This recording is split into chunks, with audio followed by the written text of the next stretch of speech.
അമ്മയുടെ പ്രത്യക്ഷീകരണത്തിൻ്റെ ഒരു വലിയ സാക്ഷിയാക്കി എനിക്കിവിടെ നിൽക്കാൻ സാധിച്ചതിനെ ഓർത്ത് അമ്മ മാതാവിന് അനേകാര്യം നന്ദി പറയുന്നു.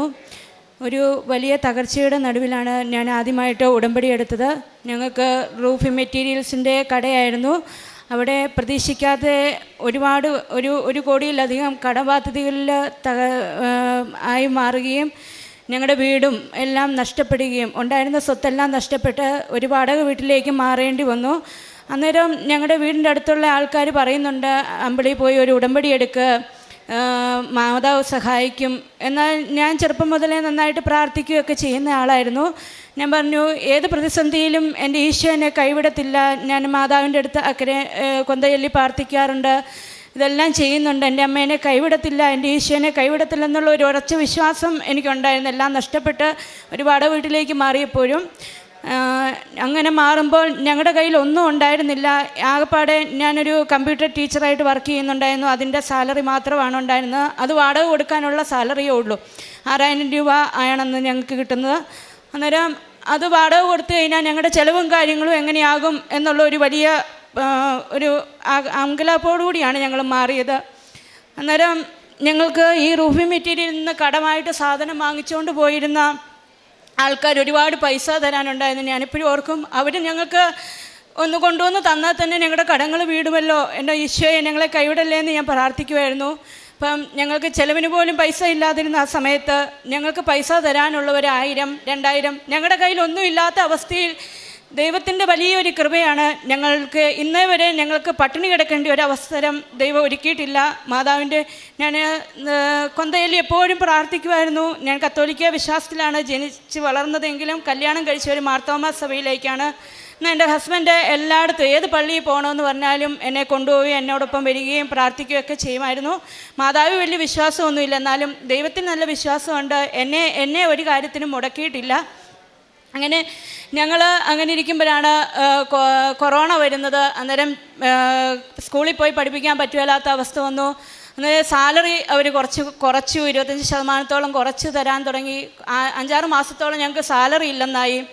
അന്നേരം ഞങ്ങൾ പ്രാർത്ഥിച്ച് യൂട്യൂബിൽ നോക്കി ഞാൻ കേക്ക് ഉണ്ടാക്കുമായിരുന്നു. അപ്പം ഞങ്ങളുടെ കൊച്ചിൻ്റെ തന്നെ ഒരു ബർത്ത്ഡേക്ക് ഞാൻ കേക്ക് ഉണ്ടാക്കി ഞങ്ങളുടെ പള്ളിയിൽ ഒരു അച്ഛന് കൊണ്ടുപോയി കൊടുത്തപ്പോഴത്തേനും അച്ഛൻ പറഞ്ഞു, നല്ല കേക്കാണല്ലോ, നീ ഇതൊരു ബിസിനസ് ആക്കാൻ പറഞ്ഞു. അങ്ങനെ ഞങ്ങൾ ഹോം ബേക്കിങ് തുടങ്ങി. അങ്ങനെ കേക്ക് നല്ല രീതിയിൽ വന്നപ്പോഴത്തേനും ഞങ്ങളുടെ വാടക വീടിൻ്റെ ഉടമസ്ഥൻ പറഞ്ഞു, ഇവിടെ ഇത് പറ്റത്തില്ല. അയാളുടെ അനുവാദമൊക്കെ വാങ്ങിച്ചാണ് ഞങ്ങൾ തുടങ്ങിയത്. അപ്പം വീണ്ടും പ്രതിസന്ധിയായി. ഞങ്ങളൊരു ഓവൻ പലരും കൂടി സഹായിച്ച് ഒരു ഓവൻ വാങ്ങിച്ചു തന്നായിരുന്നു. അപ്പോൾ അതും കൂടെ കണ്ടപ്പോഴത്തേനും അവർ പറഞ്ഞു, വീടെല്ലാം വൃത്തികേടാവും, ഇത് ഇവിടെ സാധ്യമല്ല എന്ന് പറഞ്ഞു. അങ്ങനെ ഞങ്ങളുടെ പപ്പായുടെയും മമ്മിയുടെ ഒരു പഴയ വീടുണ്ടായിരുന്നു, അങ്ങോട്ട് ഞങ്ങൾ ഓർമ്മയും കാര്യങ്ങളും മാറ്റി അവിടെ തുടങ്ങി ഒരു കുറച്ച് നാൾ കഴിഞ്ഞപ്പോഴത്തേനും വെള്ളപ്പൊക്കം വന്നു. ഞങ്ങളുടെ ആ ഓവനും ബീറ്ററും അങ്ങനെ ഞങ്ങൾ പലരിൽ നിന്ന് സഹായമായിട്ട് വാങ്ങിച്ച സാധനങ്ങളെല്ലാം അന്ന് നഷ്ടമായി. ഞങ്ങളുടെ രേഖകളും എല്ലാ കാര്യങ്ങളും നഷ്ടപ്പെട്ടു. അപ്പം അന്നേരം ഞങ്ങളുടെ പള്ളിക്കാർ തന്നെ പിരിവെടുത്ത് ഞങ്ങൾക്കൊരു ഓവൻ വാങ്ങിച്ചു തന്നു. വീണ്ടും ഞങ്ങൾ ആ ക്രിസ്മസിന് പരിപാടി തുടങ്ങി. അപ്പോഴും ഞങ്ങളൊരു ഓർമ്മയാക്കിയാലോ എന്ന് ആഗ്രഹിച്ചു. എന്നാൽ അതിനുള്ള ഒരു സാമ്പത്തിക സഹായവും കടം വന്ന് നിൽക്കുന്നവർക്ക് ആര് ചോദിച്ചാലും പൈസ തരത്തില്ലല്ലോ. സഹായിക്കാവുന്നതിന് പരമാവധി സഹോദരങ്ങളൊക്കെ സഹായിച്ചു. അതിൽ കൂടെ അവരെയും കൊണ്ടും സാധ്യമായിരുന്നില്ല. അങ്ങനെ ഇരുന്നപ്പോഴാണ് ഞാൻ എൻ്റെ ചേച്ചി എന്നെ നിർബന്ധിച്ച് ഉടമ്പടി എടുപ്പിക്കുന്നത്. ഞാനിവിടെ വന്ന് ഞാൻ ഹസ്ബൻഡിനോട് പറഞ്ഞു, എന്തായാലും നമുക്ക് പോയി ഒന്ന് ഉടമ്പടി എടുക്കാം എന്ന് പറഞ്ഞ് ഇവിടെ വന്ന് ഉടമ്പടി എടുത്ത് വീട്ടിൽ ചെന്ന് ഒരാഴ്ച കഴിയുന്നതിനിപ്പുറം ഞങ്ങൾ ബോർമയ്ക്കായിട്ട് ഒരു റൂം എടുത്തൊന്നും ഞങ്ങൾക്ക് സാധ്യമല്ല. ഞങ്ങളുടെ വീട്ടിൽ തന്നെ ചുരുങ്ങിയ ഒരു പഴയ വീടാണ്, പൊടിയും തറയൊന്നും ഇട്ടതല്ല. എന്നാലും അത്യാവശ്യം കാര്യങ്ങൾ നടത്താം. അങ്ങനെ ആ സാഹചര്യത്തിൽ ആരെങ്കിലും കിട്ടുമോ എന്ന് ഞങ്ങൾ 1-2 പേരെ കൊണ്ടുവന്ന് കാണിച്ചു. പക്ഷേ ആരും സമ്മതിച്ചില്ല.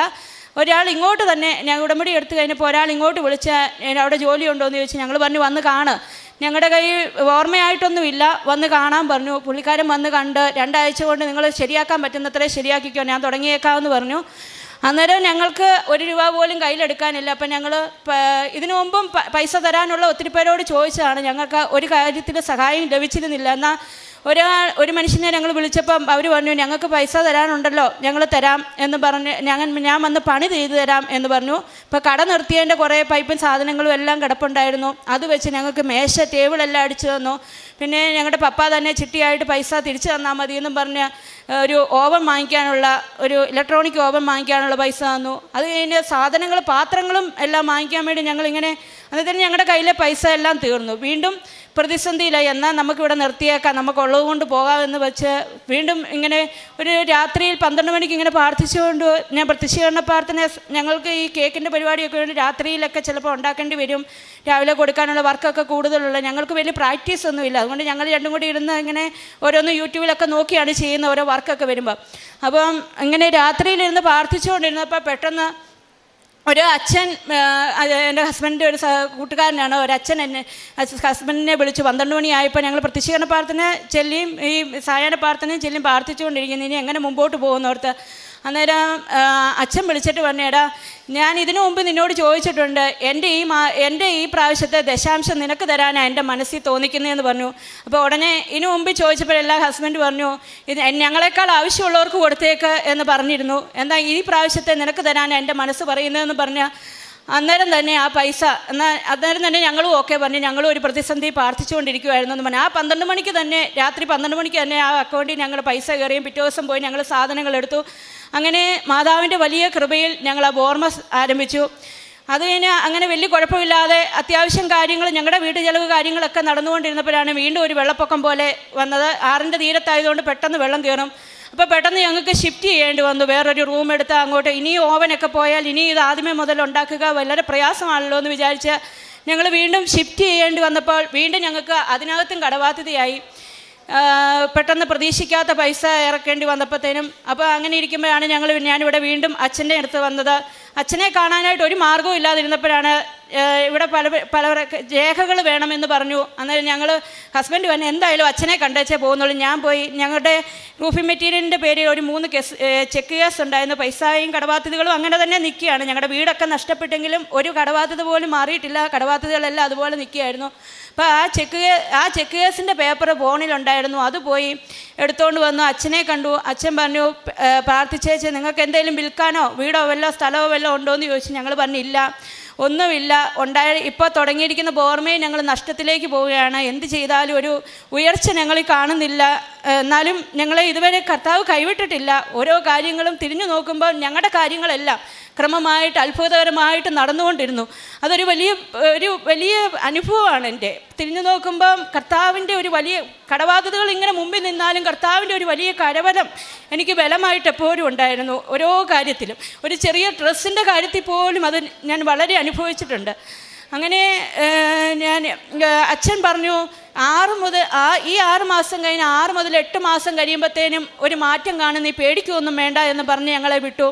അങ്ങനെ ഞങ്ങൾ ആ അച്ഛൻ്റെ വാക്കിൽ ഞാൻ വിശ്വസിച്ച് വീട്ടിൽ വന്നു.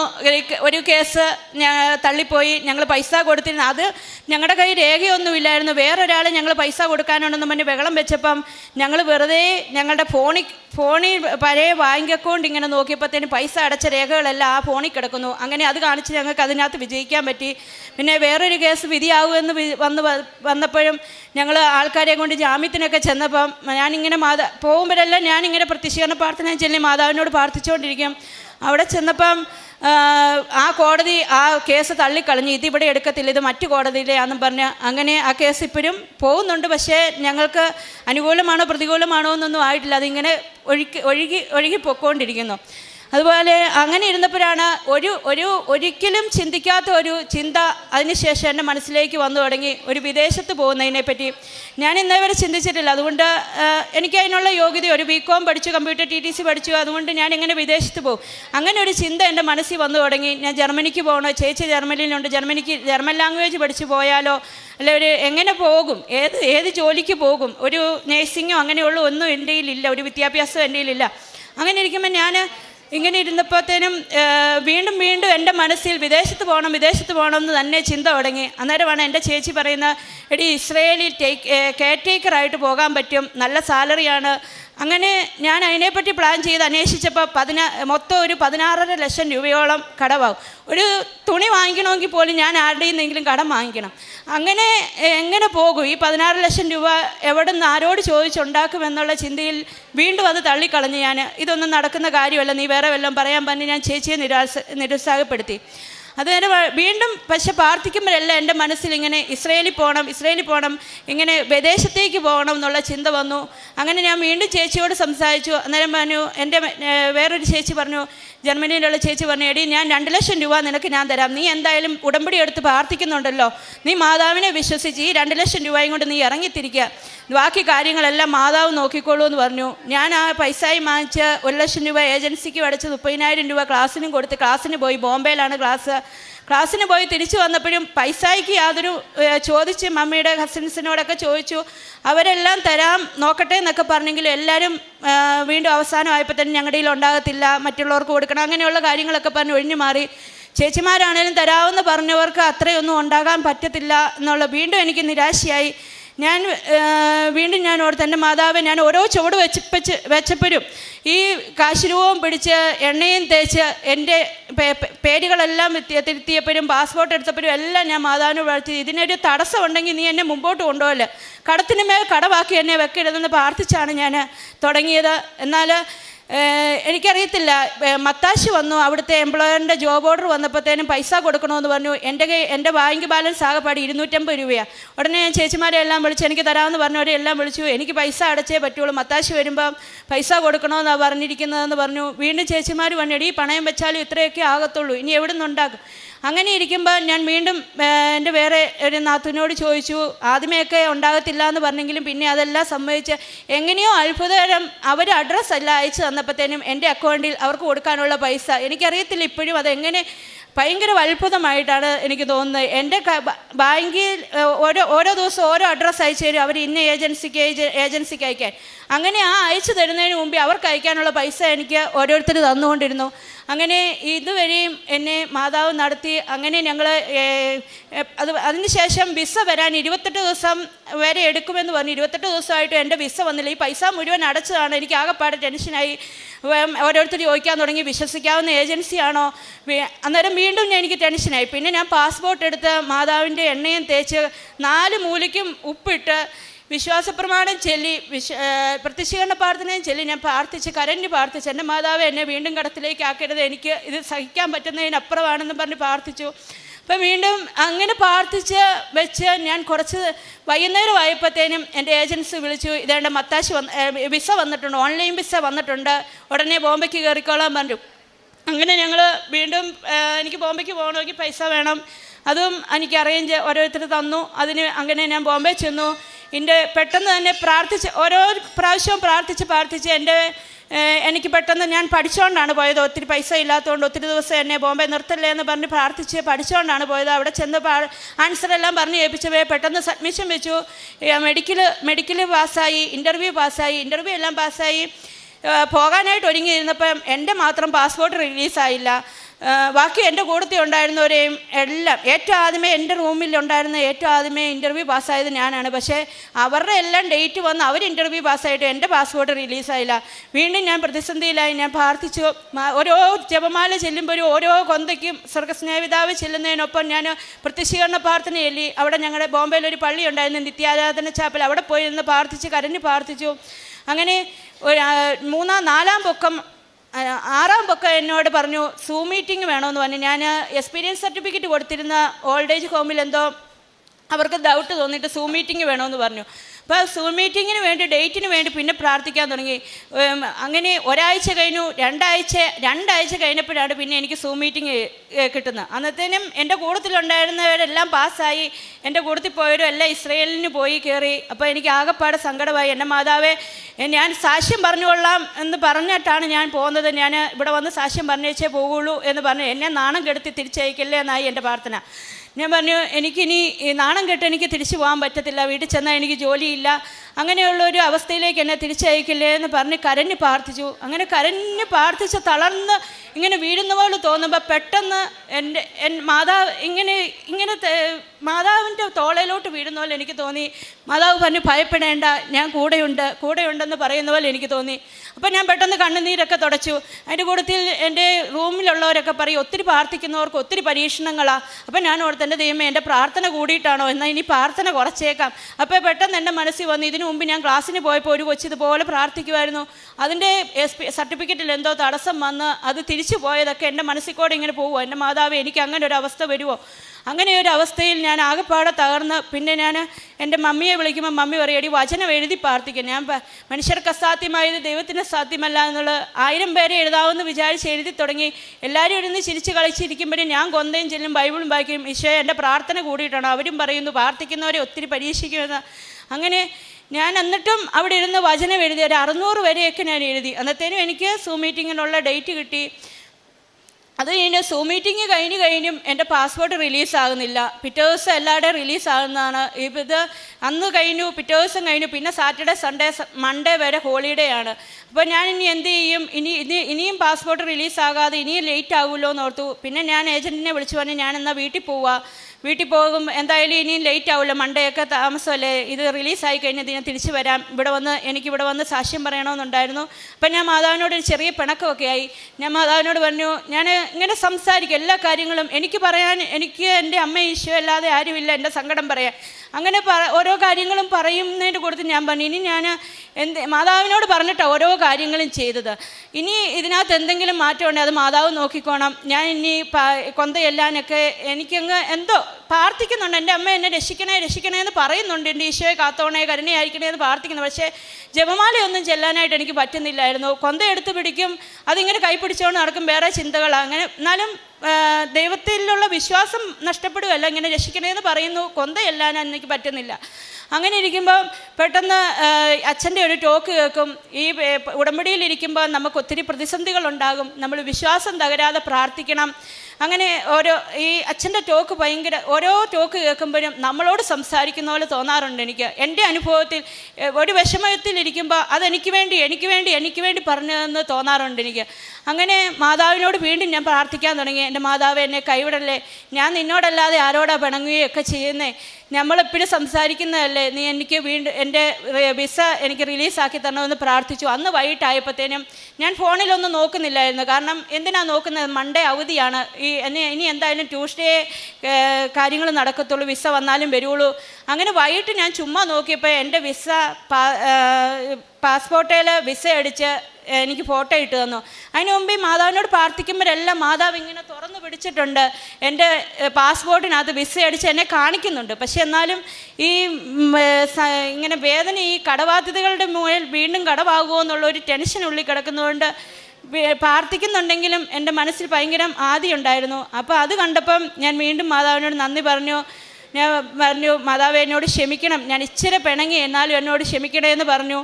അങ്ങനെ എല്ലാവരും എനിക്ക് വേണ്ടി പ്രാർത്ഥിക്കുന്നുണ്ടായിരുന്നു. എൻ്റെ ചേച്ചിമാരും മമ്മിയും പപ്പായും ഒക്കെ എല്ലാം ഇരുന്ന് എനിക്ക് പോകുന്ന സമയത്തെല്ലാം കൊന്തയെല്ലി തിരി കത്തിച്ചൊക്കെ ഇരുന്ന് പ്രാർത്ഥിക്കുന്നുണ്ടായിരുന്നു. എന്തായാലും ദൈവത്തിൻ്റെ കൃപ കൊണ്ട് എനിക്ക് എല്ലാം പാസ്സായി. ഈ 7-ാം തീയതി ഇസ്രയേലിന് പോകാൻ ടിക്കറ്റും കിട്ടി. എൻ്റെ കടബാധ്യത വീട്ടാൻ മാർഗത്തിനായി ഞാൻ പ്രാർത്ഥിച്ചപ്പോൾ ദൈവം മാതാവായിട്ട് എനിക്ക് ഒരുക്കി തന്ന, ഒരിക്കലും ചിന്തിക്കാത്ത, ഇങ്ങനെ വെളിയിലോട്ട് പോകുന്നതിനെപ്പറ്റി ചിന്തിച്ചിട്ട് പോലും ഇല്ലാത്ത ഒരു കാര്യമാണ് എൻ്റെ മാതാവ് ചെയ്തു തന്ന. ഇത് എൻ്റെയൊരു കടബാധ്യത മാറുന്നതിനും വീട് വയ്ക്കുന്നതിനും ഒക്കെ അനുഗ്രഹമാകുമെന്ന് ഞാൻ ഉറച്ചു വിശ്വസിക്കുന്നു. മാതാവിനെ ഈശോയ്ക്ക് നന്ദി പറയുന്നു. പൊതിച്ചോറൊക്കെ ഇങ്ങനെ ആശുപത്രികളിലൊക്കെ കൊണ്ടുപോയി കൊടുക്കുമായിരുന്നു. ആര് സഹായത്തിനായിട്ട് വന്നാലും പൊതിച്ചോറ് കൊടുക്കാനായിട്ട് ഇങ്ങനെ പിരിവിനൊക്കെ വരാറുണ്ട്. അപ്പോഴെല്ലാം ഞാൻ പൈസ കൊടുക്കുമായിരുന്നു. എൻ്റെ കയ്യിലുള്ളതനുസരിച്ച് ഞാൻ മറ്റുള്ളവരെ സഹായിക്കുമായിരുന്നു. അതുപോലെ ഈ എക്സ്പീരിയൻസ് സർട്ടിഫിക്കറ്റിന് വേണ്ടി ഈ ഓൾഡ് ഏജ് ഹോമിലൊന്നും പോയി എങ്ങനെയാണ്, എനിക്ക് അതിനുള്ള സാഹചര്യം ഒഴുങ്ങിയിരുന്നില്ല, ഞാൻ എങ്ങനെ പോകും എന്നൊക്കെയുള്ള ചിന്തയായിരുന്നു. അപ്പോഴാണ് എക്സ്പീരിയൻസ് സർട്ടിഫിക്കറ്റിൻ്റെ ആവശ്യം വന്നത്. അങ്ങനെ അതിനു വേണ്ടി ഞാൻ ഓൾഡ് ഏജ് ഹോമിൽ പോയി അവരെ കുളിപ്പിക്കാൻ സഹായിക്കുകയും ഡ്രസ്സ് അലക്കി കൊടുക്കുകയും, അങ്ങനെ മാതാവ് എനിക്ക് അതിനും ഒരു അവസരം ഒരുക്കി തന്നു.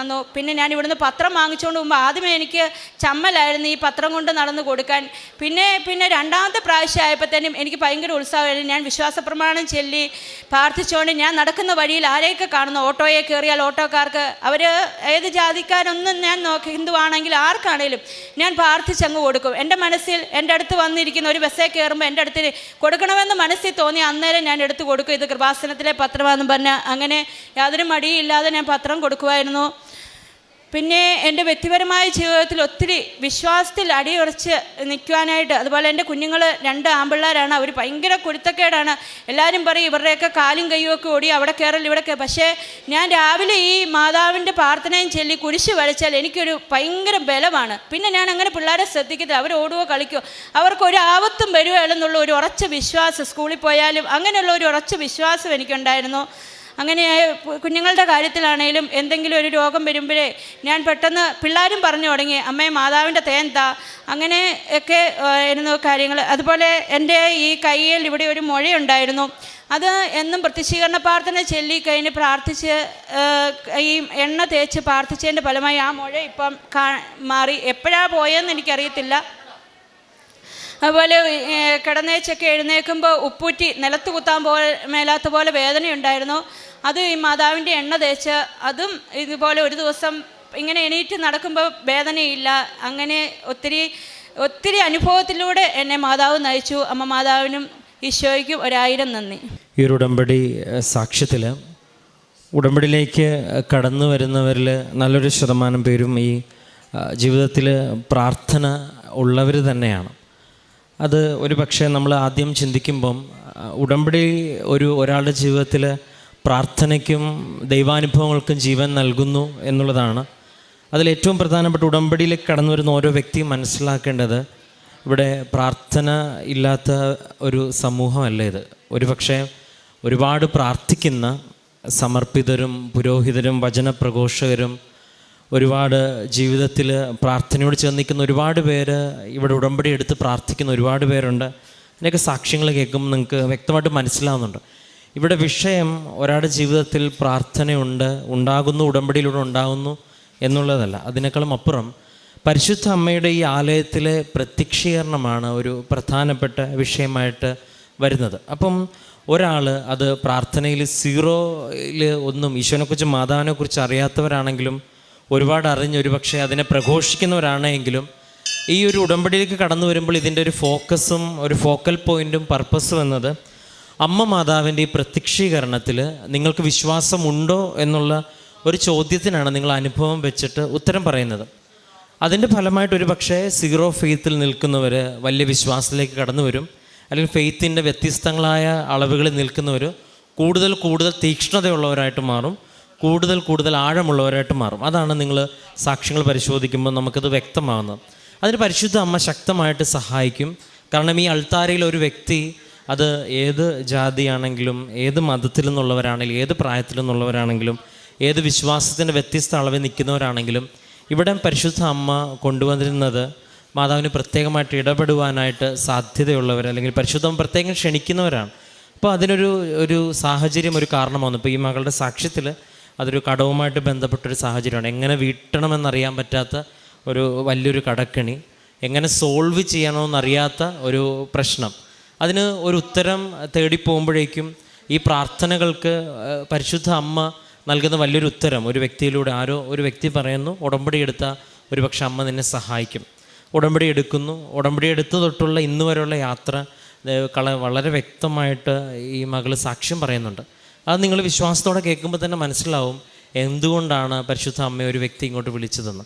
അവസാനം നമ്മൾ ജോഷുവ പ്രവാചകൻ്റെ പുസ്തകം 24:11 പറയുന്ന പോലെ, നിങ്ങൾ അധ്വാനിക്കാത്ത ഭൂമിയും നിങ്ങൾ പണിയാത്ത പട്ടണങ്ങളുമെല്ലാം ഞാൻ നിങ്ങൾക്ക് നൽകും എന്ന് പറയുന്ന ലേശയ 55:11 പറയുന്നത് പോലെ, ദൈവത്തിന് നമ്മളെക്കുറിച്ചുള്ളൊരു സ്വപ്നം ദൈവം നമ്മുടെ ജീവിതത്തിലേക്ക് കൊണ്ടുവരാനായിട്ട് പരിശുദ്ധ അമ്മയുടെ പ്രത്യക്ഷീകരണം ഈ ഉടമ്പടി ഒരു കാരണമാകും. ഇപ്പം പറയുന്നുണ്ട്, ഉടമ്പടിയിലോ അല്ലെങ്കിൽ പ്രാർത്ഥനയിലോ ഒരിക്കൽ പോലും നിയോഗം വെക്കാത്ത ഒരിടം ദൈവം തുറന്നു തരുന്നുണ്ട്. പക്ഷേ അതിന് മുമ്പും ഉടമ്പടിയിൽ നിൽക്കുമ്പോൾ തന്നെയും 12 മണി സമയത്ത് ഇദ്ദേഹവും ജീവിത പങ്കാളിയും പ്രത്യക്ഷീകരണ പ്രാർത്ഥന ചൊല്ലുന്ന സമയത്ത് ഇവരോട് വളരെ അടുപ്പമുള്ള ഒരു പുരോഹിതനെ വിളിക്കുകയും അന്നത്തെ കാര്യത്തിന് അത് അവസാനം വരെ പറയുന്നുണ്ട്, ഞങ്ങൾക്ക് എല്ലാ കാര്യങ്ങളിലും പ്രതിസന്ധി ഉണ്ടായിട്ടുണ്ടെങ്കിലും അന്നു വേണ്ടെന്നുള്ള കാര്യം പരിശുദ്ധ അമ്മ ഈശോ ക്രമീകരിച്ച് തരുന്നുള്ളതാണ്.